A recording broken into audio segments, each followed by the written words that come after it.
Hi, I'm Phil Doster. I'm here talking with two people that used to be, when I lived in Detroit many years ago, in 1959, 60, 61. They were in my church that I was pastor of at 14th Avenue. And we've stayed in touch over the years, and they have such an amazing life to tell that I thought I wanted to pull that information together and let them tell their story, because I think it's well worth being told.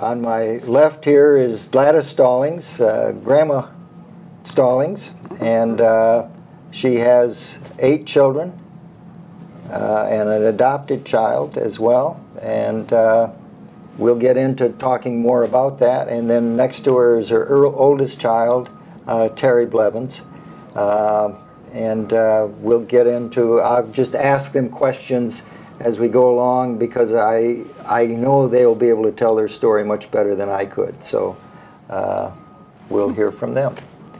Gladys, why don't you tell us a little about how you came to be at 14th Avenue, living in that area, and a member of the church there. Tell me your story. Well, I grew up a Baptist, and having children, my children were pretty close together, and it was hard for me to get them to church. And it was a problem. I worked midnights, and the neighborhood was kind of dangerous, and whenever I got to 14th Avenue Church with the bright lights on, I felt I was safe until the bus came. I never realized that. That was how you happened to end up at 14th Avenue. It was a safety place for me, and I'd take the bus and go downtown, take another bus and go to Herman Kiefer Hospital, where I worked midnights. Donna and Donald were babies then. It was a surprise when I had them, because they were my 5th and 6th children. And when I get home from work in the mornings, I get the other kids off ready for school. And I said, oh, can I just sleep just a little bit? And then Donna would wake up, and she'd start crying, and she would kick Donald, because she was always the boss, and he would wake up. So Donna and Donald were twins. They were twins. Yeah. And so all 3 of us would just be crying for a while. I can remember once I was so tired, I burned myself with hot coffee, and I just kept going. And finally, after a week, I went to the doctor's, and he was surprised. He said, these are dangerous burns. You didn't go to the hospital? I said, no. That was how I got started at 14th Avenue Church. I thought, I went for 1 or 2 Sundays, and it seemed to be a good place for the kids, and I wouldn't have to worry about taking them on the bus to the Baptist church. So I started volunteering at the church, and in the summer program after school. And the neighborhood was getting kind of bad, and there were lots of things happening, and I was working downtown. I can remember once, and I'd had this opportunity to work at 14th Avenue. So the kids called me once when I was on the phone. I was a telephone operator downtown at that time, and someone had threw a rock or shot in the window or something. And it frightened me to the extent that I said, I can't go downtown every day with the kids there. So I took the job at 14th Avenue Church, and it was... Now that was after I was there that you got that job. Yes. Mm-hmm. So Mrs. Miner, I think, was the there, name and of I was church I was worker. Worked in the youth center then. Yeah, mm-hmm. yeah. What was your kind of that was how you got to be at the church, but what was your impression of the church people and the programs they were putting on? Was it...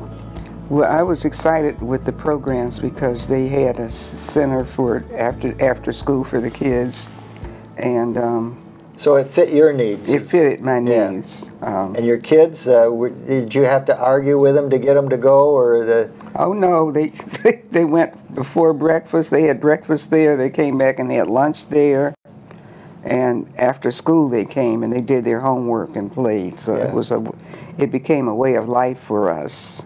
What was your impression of the church and having to go to church on Sunday? Is that was it a great place to go in your mind, or? It was a wonderful place to go. And it took all day on Saturday to get ready because we had to clean the house. We had to get our clothes ready for Sunday and the next week. We had to get our hair braided. Yeah.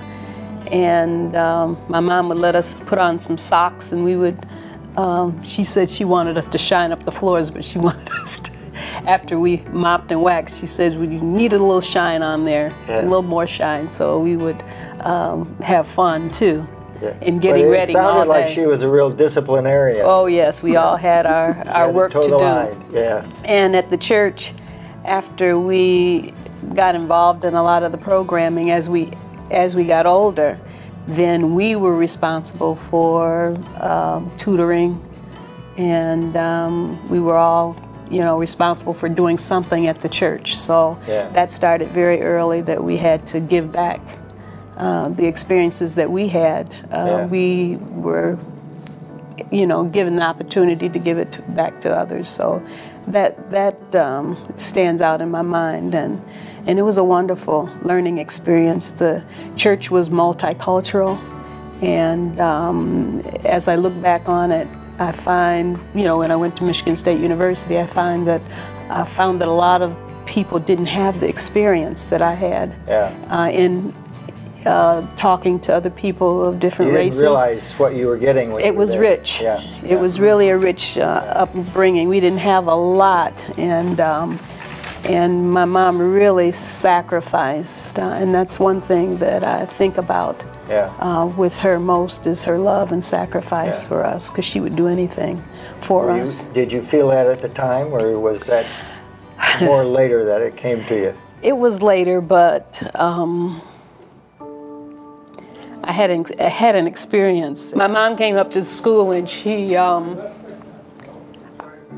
looked out the window, and there she was coming down the street.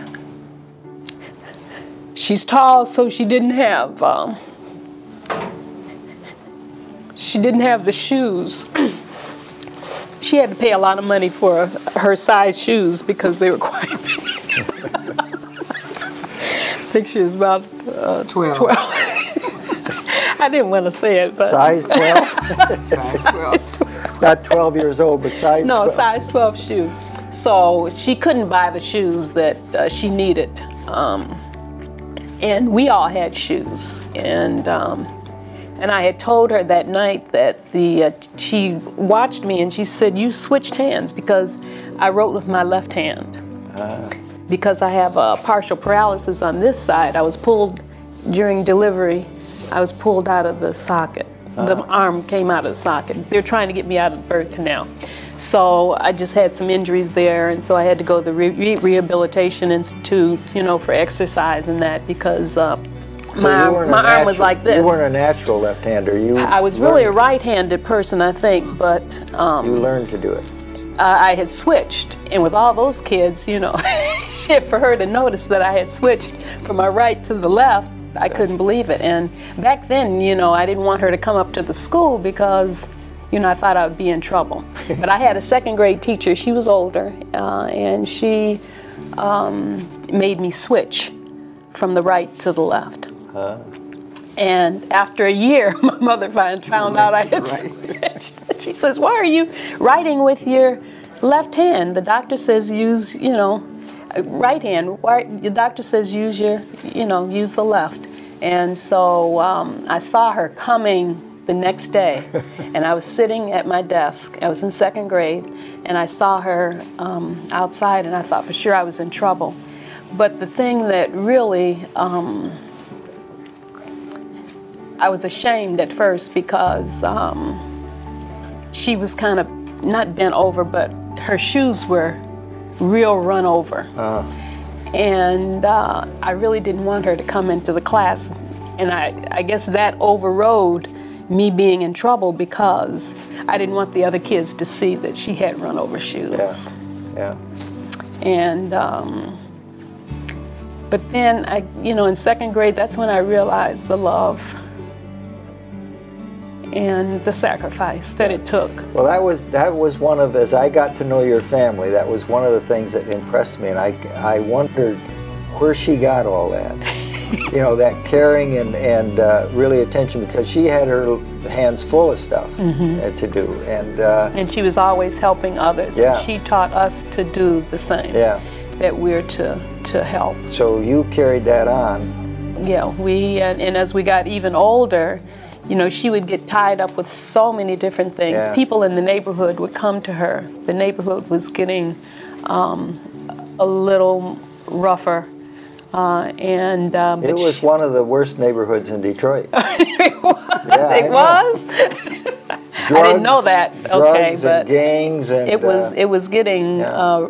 Pretty rough, and the people in the neighborhood would come to her, and she would fill out forms for them, help them to matriculate through whatever system or whatever they had to do, with getting their personal business together.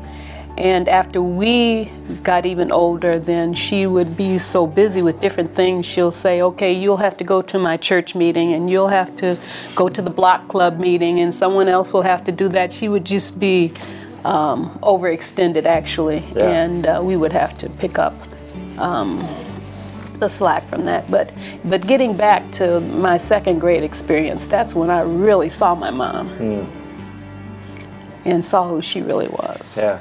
One funny thing I can remember about Terry, when she was very little, about 2 years old, I was on my way to work and couldn't find my car keys. I looked all over the house. I tore up everything because my supervisor said, "I don't care how many kids you got. If you're late again, you're out of here." So about worried, huh?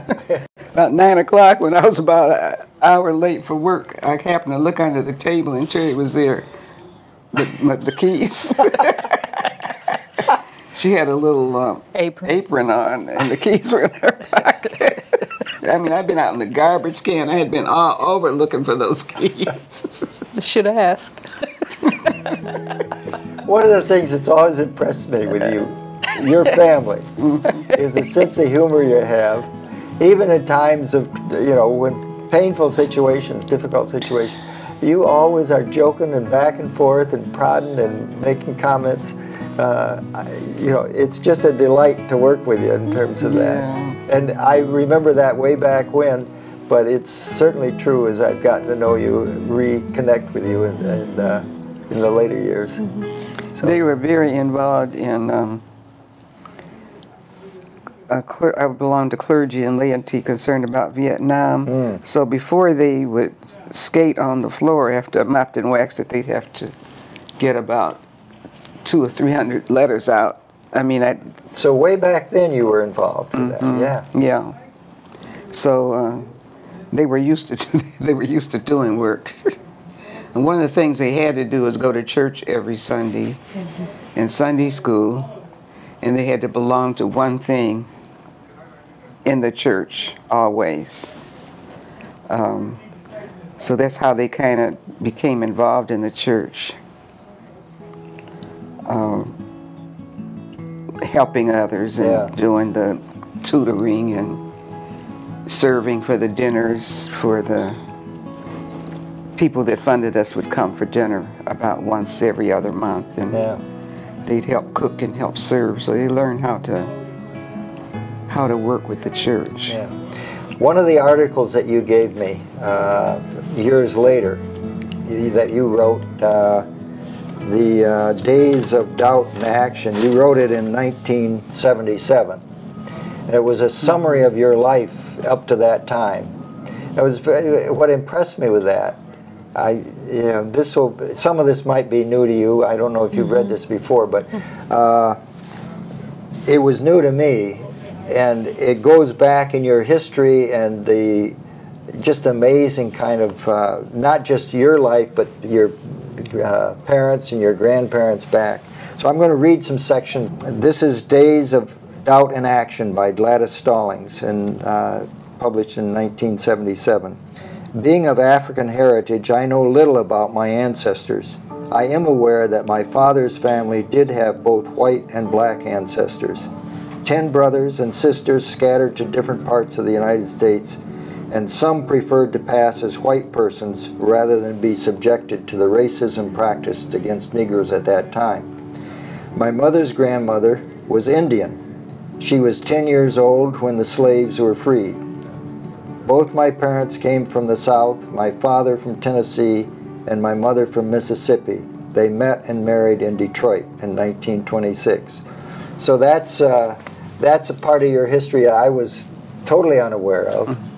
And yet, in terms of your stature, the way you walk, and you're a tall woman, I can see that. Big feet. My hunch is that came from your Indian ancestors. Yes, probably. Yeah, probably. And but also your sense of justice and your sense of community. How the tribal kind of sticking together and supporting. A lot of that, I wasn't aware of that history, but I can see as I've known you over the years how that expressed itself again and again. And even your interest in Vietnam, the bringing peace to the war there. You had your hands full of. You didn't have to get involved in that in a lot of ways, but that's you. Yeah, I think that we have to work to make the way the kids always work to try to make America what it should be, not what we learned. Yeah, yeah. So that's a nice way of stating it. Yeah. So that was part of my Vietnam was part of my experience. I had young boys growing up then, and I couldn't see them over in Vietnam. Yeah. I thought that was a terrible war, and it was not. It wasn't going to benefit anybody. Yeah. When I was over in France, for the Paris peace talks, I talked with a woman. So you went to Paris? Yes. As part of that? Yeah, trying to influence people. And this South Vietnamese lady, I was just telling her that there's no way that any of my sons would come over there and fight. And they were at home, and they were going to stay home. And then with tears in her eyes, she said she had 2 sons and she hadn't seen them in about 2 years. She didn't know whether they were living or dead. It was a translator translating this stuff. Yeah. So we ended up just crying and hugging each other, you know. So very nice. I might add that she found out years later that she had been followed for many years, and they had to disclose that information after a while. All of those folks who had been spied upon. This was J. Edgar Hoover's. Yeah. So she, I can remember marches. Yeah. I was in Detroit at that time, obviously, and some of my colleagues. This was not at 14th Avenue, but after I left there and then went into another kind of a role in Detroit, some of my colleagues were arrested, and I saw their names in that report. Oh yes. Yeah, George Coleman and John Forsyth. Yes. Yeah. So and Gladys Stallings. So it was to see that there, and like, my God. What was your? Were you aware of this at that time? Any awareness that she was being? Well, you didn't. Well, we didn't know that she, was being followed, right. and that they were, chronicling all of her whereabouts. But because when she came back, she made speeches to different anti-war groups, and so. When you first learned of that, were you proud of your mother, or were you kind of like, oh my God? I guess both. But when she was taken away, being the oldest daughter, I kind of had to take the reins, and we were a little older at that time too, so everybody had their role to play. But we were busy. Yeah. We to make sure the house kept running. Yeah. And that sort of thing. But we had our marching orders. And but it was. They know they had to lick those envelopes, put stamps on them, and get them in the mail before they did anything. It was the best of times and the worst of times, I guess, seemingly like we're in now. But well, I'm gonna fast forward ahead. Another thing, you became a social worker.